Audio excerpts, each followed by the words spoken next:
Good evening friends. Thank you. இங்கே வந்ததுக்கு ரொம்ப நன்றி.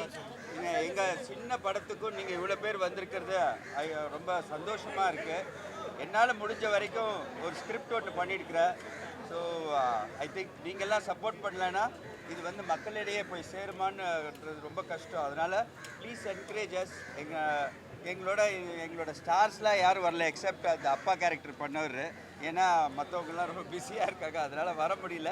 ஸோ டயஸில் வந்து வெறும் ஜென்ஸ் மட்டும் இருக்கிறோம். இருந்தாலும் நான் உங்களை எல்லாம் ரிக்வெஸ்ட் பண்ணுறது என்னென்னா, இந்த படம் பார்த்துருக்கீங்க. I think I have done my best and the entire team has done the best.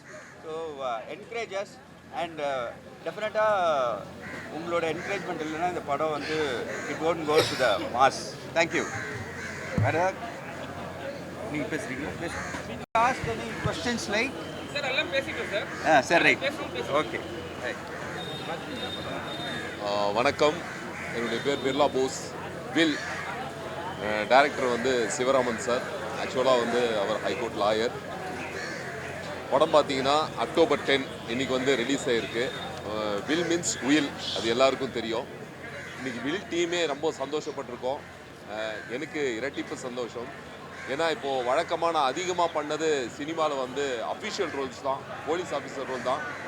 Sivaraman sir வந்து எனக்கு வந்து ஒரு அப்பா கேரக்டர் கொடுத்துருக்காரு. கொடுத்து சினிமாவில் வந்து பிர்லா போஸை இப்படி ஒரு பரிமாணத்துலையும் நான் காட்டுவேன் அப்படின்னு சொல்லி காட்டியிருக்காரு.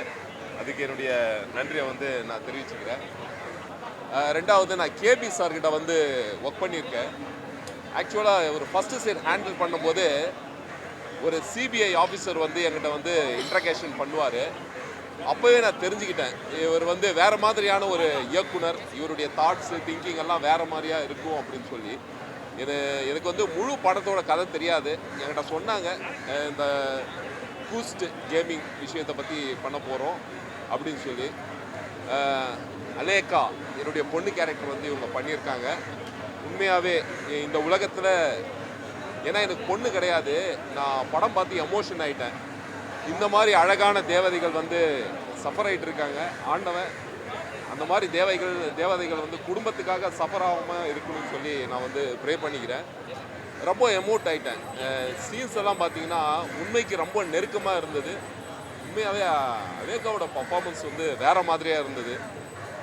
ஆக்சுவலாக அவங்களுக்கு டப் பண்ணவங்க வந்து வேறு லெவலில் டப் பண்ணியிருக்காங்க. அந்த டப்பிங் ஆர்டிஸ்ட்டு என்னுடைய நன்றியை வந்து இதன் மூலம் தெரிவிச்சுக்கிறேன். அப்புறம் அந்த கோர்ட்டு சீன்ஸ் எல்லாம் உண்மையாகவே இது என்ன ஒரு ஹாலிவுட் ஸ்டைலில் இருந்தது. எல்லாம் ரொம்ப லைவாக இருந்தது. ஏன்னா சார் அந்த ஃபீல்டில் இருந்ததுனால ஒவ்வொரு விஷயமும் ரொம்ப மைன்யூட்டாக பண்ணியிருந்தார். இன்னும் விக்ராந்த் சார் பார்க்கும்போது எனக்கு ரொம்ப பொறாமையாக இருக்கும். ஏன்னா அவருடைய அந்த ஃபிட்னஸ், அந்த எனர்ஜி லெவல், நான் கிட்டத்தட்ட அவரை வந்து 25 வருஷமாக பார்க்குறேன். பாடி லாங்குவேஜ் அப்படியே யூஸ் பண்ணியிருக்காரு. அவருடைய பர்ஃபார்மன்ஸ் எல்லாம் அவ்வளோ நேர்த்தியாக இருந்தது. அப்புறம் வந்து பிகினிங்லேருந்து மியூசிக் டைரக்டரோட அந்த மியூசிக் வந்து ரொம்ப நல்லா இருந்தது. சுப்பு சார் வாழ்த்துக்கள். அப்புறம் கேமரா பிரசன்னா சாரோட அந்த ஒர்க்கு, அப்புறம் நம்ம தினேஷோட எடிட்டிங் ஒர்க்கு, ஆர்டிஸ்ட் நிறைய பேர் சொல்லிட்டே போகலாம். வேணு சார்லாம் வாழ்ந்திருக்காருன்னு தான் சொல்லணும். மோகன்குமார் சார், வேணு சார்லாம். ஆக்சுவலாக சிவராமன் சார் ஒரு டைரக்டராக எனக்கு ரொம்ப பிடிச்சிருக்கு. இது வந்து ஸ்க்ரீனில் ரொம்ப என்ஜாய் பண்ணி பார்த்தேன். Worth watch. ஒவ்வொருத்தரும் பார்க்க வேண்டிய படம். தேட்டரில் போய் பாருங்கள். நன்றி, வணக்கம். கலைக்குமார் வா. Thank you sir. கலை பேசு. அனைவருக்கும் வணக்கம். நான் பாடலாசிரியர் கலைக்குமார். ஆக்சுவலி இந்த படத்தில் வந்து 3 சாங்கு நான் தான் எழுதியிருக்கேன். பாட்டு பார்த்திங்கன்னா ஒவ்வொரு பாட்டும் ஒவ்வொரு பேட்டர்னில் இருக்கும். நேசிக்குதே அந்த பாட்டு வந்து மெலடி. அப்புறம் ஒரு குத்து சாங்கு டெஸ்லா, அது ரொம்ப வைரலாக போச்சு. யூடியூப்பில் நீங்கள் பார்த்துருப்பீங்க. அதுக்கடுத்து ஃபேமிலி சாங் ஒன்று, அள்ள தீராத அன்பை தருவோமேன்னு. மியூசிக் ஒன்று இருக்கிறது வந்து நம்ம சோனியா அகர்வால் மேடத்தோட தம்பி சௌரப் அகர்வால் பண்ணியிருக்காரு. பார்த்திங்கன்னா 3 சாங்குமே 3 பேட்டர்னில் ஒவ்வொரு வெரைட்டியாக ரொம்ப அருமையாக முதல் படத்துலேயே தன்னுடைய முழு திறமையும் காட்டியிருப்பார். ரீரெக்கார்டிங்கும் ரொம்ப பிரமாதமாக பண்ணியிருந்தார். ரொம்ப ஒரு நேர்த்தியான ஒரு இசையமைப்பாளராக அடுத்து அவருக்கு மிகப்பெரிய ஒரு ஃப்யூச்சர் இருக்குன்னு கண்டிப்பாக நம்புகிறேன். அடுத்து பார்த்திங்கன்னா படத்தில் நடிச்சிருக்கிற அத்தனை ஆர்டிஸ்டும் சரி, ஓசார்லேருந்து அவர் பாய்ஸ்ராஜன் சார்லேருந்து விக்ரான் சார் சொல்ல வேண்டாம், பிரமாதமாக இப்போ சார் சொன்ன மாதிரி ரொம்ப பிரமாதமாக நடிச்சிருக்காரு. மலேக்கா இது முதல் படமாக இருந்தாலுமே ரொம்ப ஒரு எக்ஸ்பீரியன்ஸாக ஆர்டிஸ்ட் மாதிரி பண்ணியிருக்காங்க. நிச்சயமாக அவங்களுக்கு இந்த படத்தில் அவார்டு கிடைக்க வாய்ப்பு இருக்குது.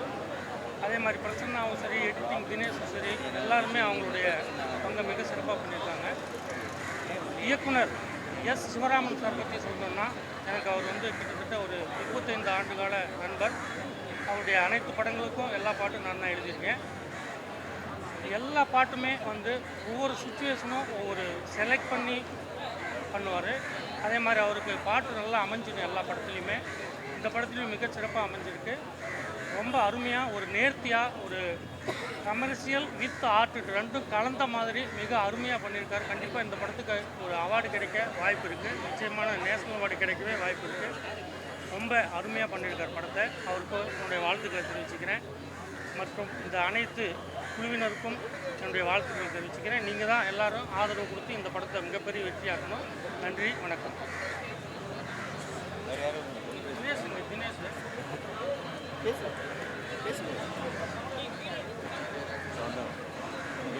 எல்லோருக்கும் வணக்கம். என் பேர் பத்ரி.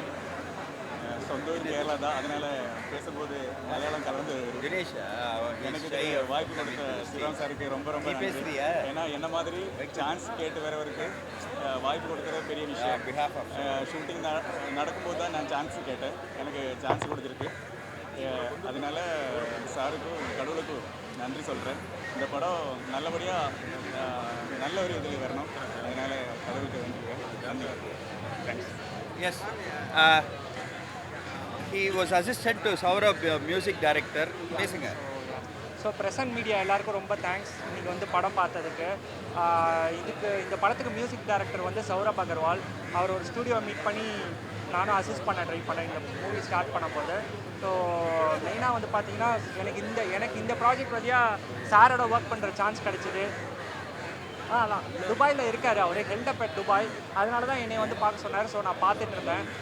நீங்கள் பார்த்துட்டு மியூசிக்லாம் எப்படி இருக்குன்னு உங்கள் கமெண்ட்ஸ் எல்லாத்தையும் ஷேர் பண்ணுங்கள். ஸோ டேரக்டர் கூடயும் சார் கூடயும் ஒர்க் பண்ணது, ஆல் த டெக்னீஷியன்ஸ் ஒர்க் பண்ணது ரொம்ப சந்தோஷமாக இருக்குது. So thank you all. Yes, thank you so much. ஏதாவது உங்களுக்கு ஏதாவது யூ வாண்ட் டு ஆஸ்க், ஏதாவது கேள்வி கேட்கணும்னு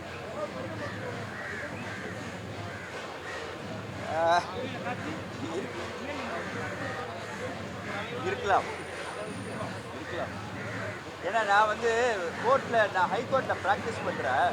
ஸோ இந்த மாதிரி ஒரு கேஸ் ஒன்று லைட்டாக பார்த்தேன்.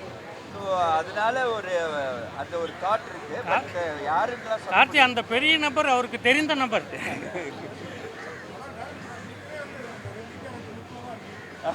அதான் நீங்கள் அப்படி கேட்பீங்கன்னு தான் தெரிந்த நபர்னு சொன்னேன்.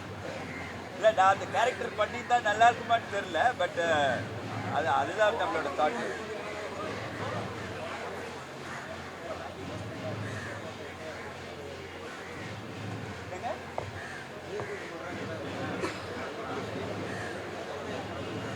அதெல்லாம்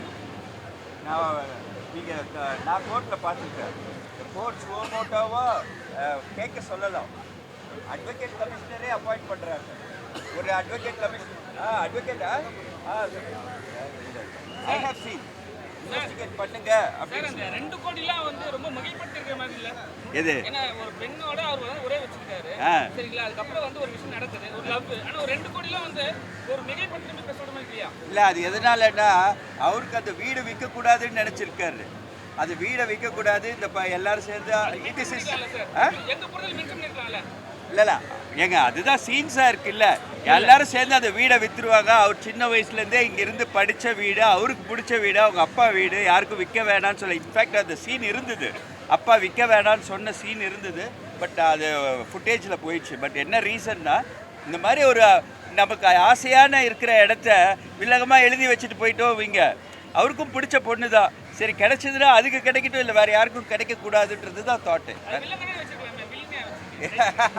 இல்லை அது என்ன ரீசன் ஆகுதுன்னா, அந்த பொண்ணுக்கிட்ட இருக்கும்போது அவங்க சம்மந்தி வேறு சண்டை போடுவார் இல்லையா, அந்த காண்டில் அந்த வெறுப்பில் இந்த மாதிரி எழுதி வச்சு. அது மட்டும் இல்லை, அந்த பொண்ணுக்கிட்ட ஒரு நேர்மை இருந்தது. வாங்குற பணத்தை யாராவது திருப்பி கொண்டாந்து கொடுப்பாங்களா? அந்த பணத்தை கொண்டாந்து கொடுக்குது. அதனால அந்த நேர்மையை அவருக்கு பிடிச்சிருக்கு.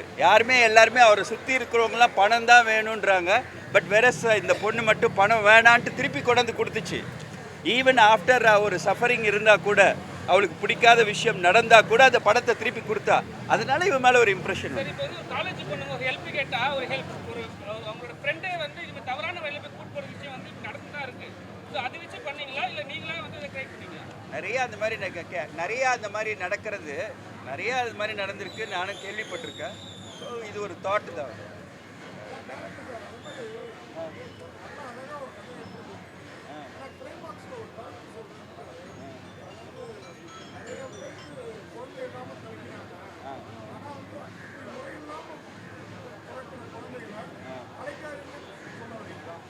இல்லை அப்படின்னு நான் சொல்ல வரல, அதுக்கு தான் சொல்கிறேன் கேளுங்க. இது நம்ம இந்தியா வந்து 140 கோடி மக்கள் இருக்கிறாங்க. ஆனால் இன்றைக்கி பார்த்தீங்கன்னா மெட்ராஸ்லேயே ஃபெர்டிலிட்டி சென்டர் தான் ஜாஸ்தியாக இருக்குது, குழந்தையின்மை அப்படின்றது. ஸோ இது வந்து இட் இஸ் இன்சைட் மெசேஜ் என்ன தெரியுங்களா? இந்த சின்ன பசங்கள்லாம் சின்ன பொண்ணுங்கள்லாம் இந்த இதில் எல்லா ஃபுட்டெல்லாம் சாப்பிட்றதுனால அவங்க வந்து தே பிகம் ஃபெர்டிலிட்டியே கிடைக்க மாட்டேங்குது. புரிஞ்சுதுங்களா? இதில் நிறைய மெசேஜ் எடுத்துக்கிறதுனா எடுத்துக்கலாம். புரிஞ்சுதுங்களா? இது இன்னொரு மேட்டர்.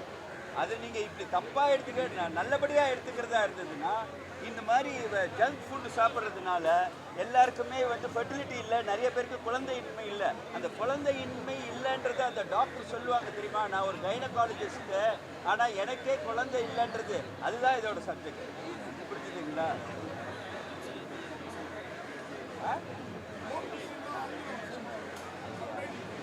இப்போ எல்லாருக்குமே ஆங்கிலம் தெரியுது சார். அதெல்லாம் பழைய காலம் சார். இப்போ சாதாரணமாக இங்கே எல்லாமே ஜிபேட் பண்ணி எல்லாம் பார்த்துருவாங்க. நீங்கள் அங்கே வார்த்தை வர கூட இல்லை அப்படிலாம் சொல்லாதீங்க. எனக்கு தெரிஞ்ச வரைக்கும் ஈரோடோ இல்லை எந்த ஊர்லேயுமே எல்லா ஊர்லேயுமே எல்லா பசங்களும் படிச்சுட்டாங்க. இப்போ நிறைய பேர் இப்போ எங்கள் வீட்டிலலாம் சர்வன்ட் மெய்ட்ஸ்ன்னு யாரும் சொல்கிறதில்ல, ஹோம் மேக்கர் அப்படின்றாங்க. அவங்க பசங்க வந்து காலைல பைக்கில் கொண்டு விட்டுட்டு போகிறாங்க, எல்லாம் படிச்சுட்டாங்க. ஆனால் அம்மா மட்டும் சரி அதே வேலை செய்யணுன்ட்டு ஆசைப்படுறாங்க. ஸோ அதனால் எல்லாருக்குமே புரியுது. அது புரியலன்னா கூட சரி, சினிமான்றது இட் இஸ் பியாண்ட் லாங்குவேஜ் இல்லாமல் இல்லை அதான் மொழி தான் சொல்கிறேன். மொழி இல்லாமல் மொழிக்கும் மீறி படத்தை ரசிக்க முடியும்னு என்னோட தாட். அதனால ஏன்னா ஹைகோர்ட்லலாம் நீங்கள் போய் தமிழில் ரொம்ப பேசுவீங்கன்னா அசிங்கமாக இருக்கும். அதனால சார் ஆக்சுவலாக நீங்கள் அட்வொகேட், நீங்கள் நிறைய பார்த்துருப்பீங்க, நீங்கள் பார்த்த கதையா சார் இது? அதான் சொன்னேன், கேள்விப்பட்ட கதை.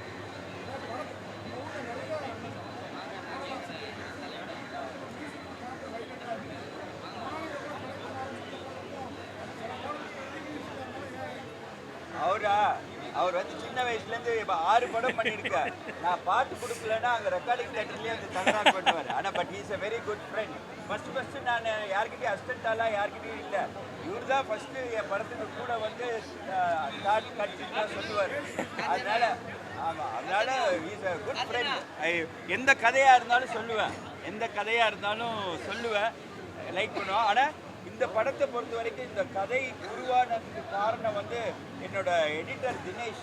அந்த தினேஷ் வந்து டெய்லி வருவார் வீட்டுக்கு, போன படம் எடிட் பண்ணவர், ஏதாவது ஒரு கதை சொல்லுவேன். அப்போ இந்த கதையை சொன்னபோது அவருக்கு பிடிச்சது, சார் இதில் பண்ணலாம் அப்படின்னு சொல்லி ட்ராவல் டவுன். தேங்க்யூ.